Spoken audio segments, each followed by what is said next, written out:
Salut à vous les maîtres du portail, les généraux, les états-majors et tout autre. Quand on mentionne les alliés de l'Allemagne pendant la Seconde Guerre mondiale, on pense directement à l'Italie et au Japon. Pourtant, l'Axe a connu en son sein d'autres nations comme la Hongrie, la Roumanie et la Bulgarie. Certains l'ont rejoint temporairement pour des raisons personnelles, comme la Finlande voulant récupérer des territoires soviétiques, ou encore l'Irak. Et oui, un État du Moyen-Orient fut membre de l'Axe pendant une courte durée. En tant que monarchie constitutionnelle sous autorité fasciste, les Irakiens vont rejoindre les forces de l'Axe pendant l'année 1941. Rapidement battu par les Britanniques après un mois d'affrontement, cet épisode de la Seconde Guerre mondiale fait partie des faits méconnus de l'histoire. Mais aujourd'hui, on va réparer ça. Découvrons l'histoire de l'Irak depuis les années 20 et essayons de comprendre pourquoi ce dernier a rejoint les forces de l'Axe. Ah, et je tiens à m'excuser d'avance si j'égorge quelques noms arabes, c'est pas volontaire, c'est juste que je n'ai pas l'habitude d'en prononcer. Bref, direction le Moyen-Orient.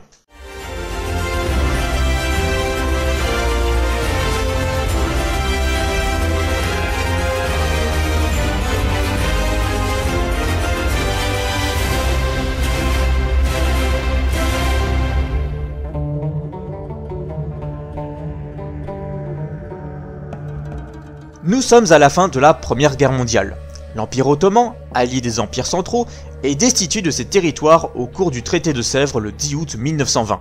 Ce traité redessine la carte du Proche-Orient, retraçant les frontières de l'Empire ottoman qui devient la Turquie. La SDN, la Société des Nations, entre parenthèses l'organisation qui ne sert à rien pour assurer la paix, accorde à la France des mandats sur le Liban et la Syrie, et à l'Angleterre des mandats sur la Palestine, la Jordanie et l'Irak. Cette domination occidentale sur les anciens territoires de l'Empire ne va pas arranger les situations géopolitiques des populations arabes. Ce traité va donc émerger les origines des conflits du Moyen-Orient qui continuent encore aujourd'hui. Bien que les peuples arabes aient obtenu un État à leur nom, le traité n'a pas réglé les problématiques territoriales, communautaires et religieuses.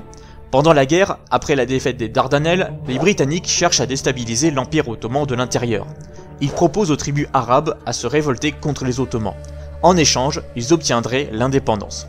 Lawrence d'Arabie, officier britannique et grand passionné de la culture arabe, va organiser ces mouvements. Il rencontre les meneurs de la révolte, dont Bin Hussein Faisal. Son père, Hussein Ben Ali, est émir du royaume d'Hedjaz qui s'est soulevé contre les Turcs. En tant qu'État indépendant de l'Empire ottoman, les rebelles arabes se tournent vers cette dynastie, les Hachimites. Un an auparavant, Faisal se rendit à Damas. Il réunit des partisans nationalistes et discute sur la fondation d'un puissant État arabe. L'objectif est d'unir tous les peuples arabes, afin de créer un nationalisme puissant et défendre leur identité. On exalte la grandeur de l'héritage musulman, en particulier l'empire omeyyade du 8e siècle. Le panarabisme voit le jour. Si aujourd'hui on considère Hussein Ben Ali comme le fondateur de cette idéologie, ce serait plus Faisal qui l'aurait développé et partagé aux nationalistes. Les groupes reconnaissent Faisal comme dirigeant principal de la révolte. Il jouera un rôle important. Ses troupes bédouines font une campagne de guérilla dans tout le territoire syrien. En octobre 1918, Damas est libéré. Faisal fait une entrée triomphale. Même s'il accumule un prestige de héros national, il reste inquiet pour la suite. 2 ans plus tôt, les Alliés avaient organisé des accords sur le partage des territoires orientaux. Ce sont les accords Sykes-Picot. Avec la révolution bolchevique de 1917, les Russes, anciens alliés de la France et de l'Angleterre, l'ont rendu public aux Arabes. Faisal comprend qu'il doit négocier avec les Occidentaux pour la mise en place des nouveaux États arabes. À la fin du conflit, il part à Paris pour discuter des termes du traité. Il comprend le jeu des Français voulant établir un contrôle militaire sur le Liban et la Syrie. Faisal souhaite à ce que la Syrie possède des zones côtières et demande que l'occupation française se limite au Liban. Les Français acceptent cette offre. À son retour à Damas, l'atmosphère est tendue. Les Syriens crient à la trahison et accusent Faisal d'avoir été faible devant les Occidentaux. Cela n'empêche pas Faisal de se proclamer roi de la Syrie indépendante le 7 mars 1920. Qu'il en profite car cela ne durera que 100 jours. Le 25 avril, la conférence de San Remo officialise les mandats de la France sur le Liban et la Syrie. Après plusieurs incidents diplomatiques et économiques, la France envahit la Syrie le 18 juillet. Faisal est contraint à l'exil. Il s'installe à Londres où il retrouve Lawrence d'Arabie, devenu conseiller de Winston Churchill, ministre des colonies à cette époque. Celui-ci lui propose de régner sur l'Irak. Les Britanniques rencontrent des difficultés pour assurer leur mandat sur cet État. Des mouvements de résistance s'opposent contre leur domination. Churchill appuie que Faisal serait la solution la moins coûteuse et la plus sûre pour apaiser les Irakiens. Les Britanniques se retirent donc de l'administration directe de l'Irak pour faire place à une monarchie. Faisal est proclamé roi d'Irak le 23 août 1921. Au début de son règne, Faisal va organiser la reconstruction du pays autour d'anciens officiers sunnites de l'armée ottomane. Parmi ces officiers, Nuri Said. Il est nommé Premier ministre et s'inspire du régime jeune turc des Ottomans pour l'État irakien. Faisal va négocier plusieurs fois avec les Britanniques. Dans un premier temps, un traité anglo-irakien garantit l'indépendance à venir de l'Irak et donne aux Britanniques des privilèges militaires. Le contrôle des bases aériennes et le droit de passage des troupes sur le territoire irakien leur sont accordés. De plus, ils obtiennent le droit d'exploiter les ressources du pétrole avec l'Iraq Petrol Company. Le 3 octobre 1932, l'Irak obtient son indépendance, mais reste encore sous tutelle anglaise. La même année, l'Irak rejoint la Société des Nations. Mais rien n'arrange les questions des communautés chiites et les réformes sociales attendues par les milieux défavorisés, défendues par le nouveau Premier ministre Rachid Ali al-Gilani, chef de file des nationalistes. Le gouvernement est majoritairement sunnite, les populations kurdes reniées, bref, un bordel national et religieux que je n'ai pas le temps d'expliquer dans les détails. Le 9 septembre 1933, Faisal Ier meurt d'un séjour en Suisse. C'est son fils, Ghazi Ier, qui monte sur le trône. Rallié à la cause du panarabisme, il est très hostile aux Britanniques. Une forte instabilité politique secoue l'Irak. Un nouveau gouvernement est mis en place, réunissant plusieurs hommes d'idéologies différentes. Les premiers ministres se succèdent, échouant face aux nationalistes qui renforcent l'armée. Nuri Said, devenu ministre des Affaires étrangères, est pro-britannique. Il doit faire face à un sentiment anti-britannique qui reproche leur politique dans les affaires pétrolières. L'oléoduc de Mossoul à Haïfa exporte le pétrole d'Irak jusqu'en Palestine. Les nationalistes accusent la politique d'exploitation du pétrole des Anglais pour renforcer leur mandat palestinien, où l'augmentation de la population juive augmente depuis le sionisme britannique. Ghazi Ier aidera financièrement les Palestiniens à combattre les colons juifs. Le 29 octobre 1936, Ghazi soutient un coup d'État mené par le général Bakr Sidki, ce qui en fait le premier coup d'État dans l'histoire du monde arabe. Si Ghazi a soutenu ce coup d'État, c'est pour renforcer sa puissance militaire. Sidki exile le premier ministre Yassin al-Hashimi qui renforçait les liens avec les nationalistes des autres États. Hikmat Suleiman prend sa place. Les deux hommes appartiennent à des minorités nationales. Sidki est kurde, tandis que Suleiman est turcoman. Ils ne sont pas panarabistes et souhaitent favoriser leur peuple. Le 8 juillet 1937, il conclut avec la Turquie, l'Iran et l'Afghanistan un pacte de non-agression où chaque membre du pacte s'engage à ne pas intervenir dans les affaires intérieures des autres États du pacte. Le 18 juillet, un accord avec l'Iran avantage ce pays sur les questions de frontières, ce qui déplaît aux panarabes qui mènent un nouveau coup d'État pour renverser Sidki. Il finit par être tué et Suleiman destitué. Ghazi va tourner son regard sur son petit voisin, le Koweït.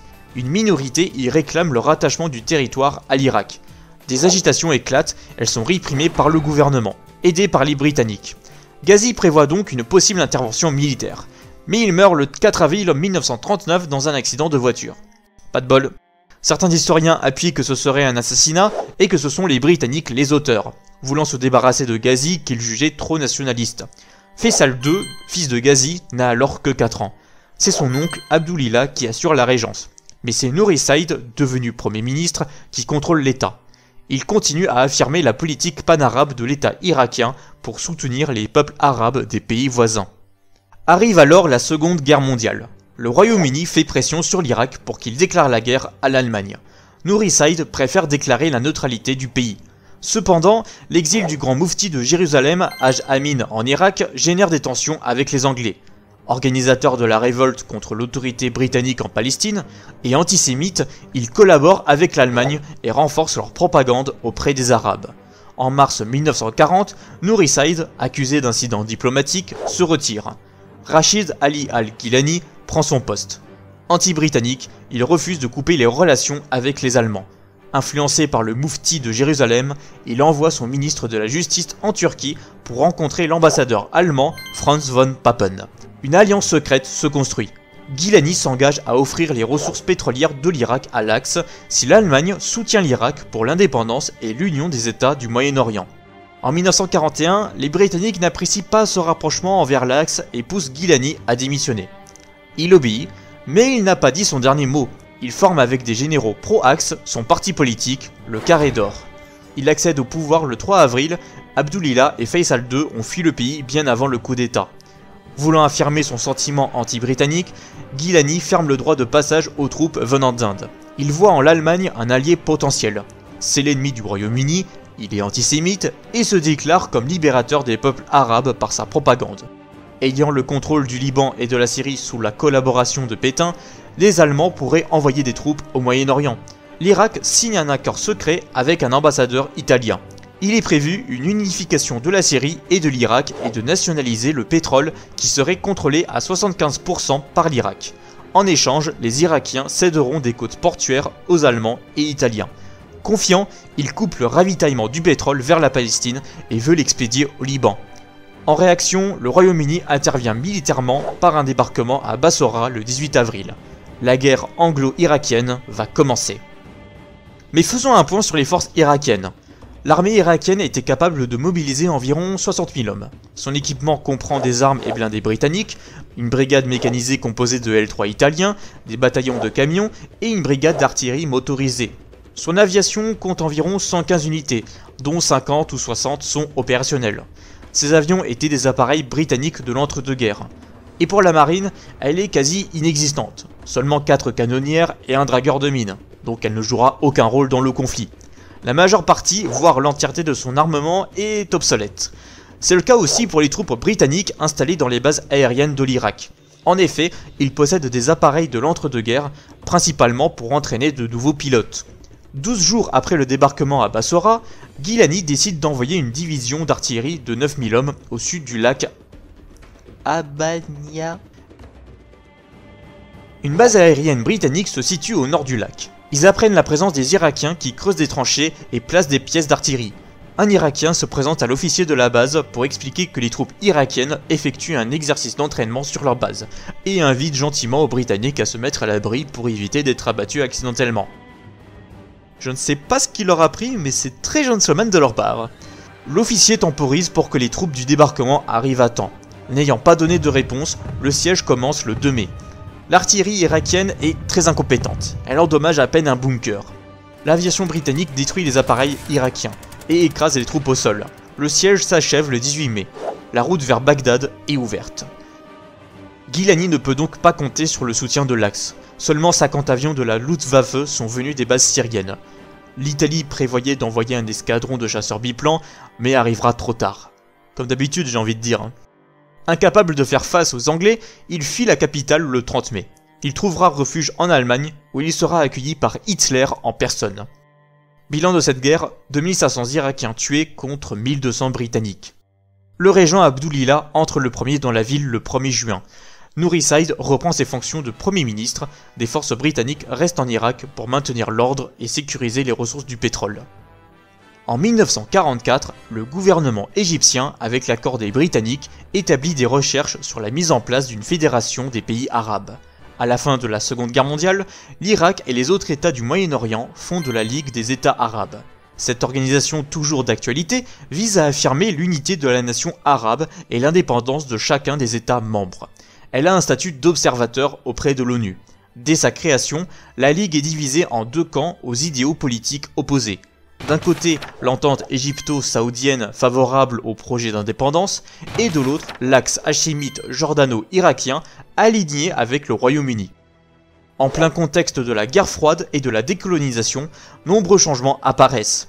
La révolution égyptienne de 1952 favorise les réformes et le développement des États. Le 22 novembre, des émeutes ont lieu à Bagdad. On réclame l'abrogation du traité anglo-irakien signé en 1930. Faisal II, qui a atteint la majorité, va faire une très mauvaise action. Il signe le pacte de Bagdad en 1955. Ce pacte réunit plusieurs pays du Moyen-Orient pour faire face à la montée en puissance du communisme. Et évidemment, ce sont les Américains qui mènent cette politique. Le peuple irakien en a assez. Ils veulent se libérer de l'influence étrangère et proclamer des libertés constitutionnelles. Ce mécontentement va favoriser l'émergence de mouvements communistes. Des généraux communistes et nationalistes mènent un coup d'État le 14 juillet 1958.